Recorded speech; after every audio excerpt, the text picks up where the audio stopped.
هانتوما البنات، هذا اللي وريتكم قبيله في السطوري. شوفي انا كيفاش لبستو، درت له شال كحل غير حيت ما لقيتش الشال الابيض ديال القطن. درت هذا وصافي، ومع الكاسكيطه هيدا. هذا البنات شوفوا راه كيجيو التصديفات هادو. هاي انا لابسه ال تبارك الله راه وفيفيه، فيها 54 في الصدر. المهم ديك الساعه نتوما عطيونا القياس ونشوفوا واش من القياس اللي غادي يناسبكم حتى نتوما. شوفوا البنات كيجي بهذا الشكل هذا، الثوب ديالو يلبسكم حتى هاد الفتره هذه اللي ما جا. فيه جويبات، وهاد الصديفات هادو راه مسدوده مخيطه، الصديفات محطوطين غير ديكور، يعني ما عندكمش مناش تخافوا، ما كيبين حتى حاجه زعما.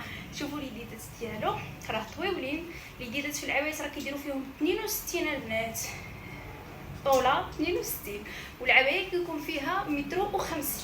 بنات لي طوالات ما تخموش، واللي قدير غادي نقصوا، راه جاتني انا طويله ديك الساعه نقصوها صافي. البنات شوفوا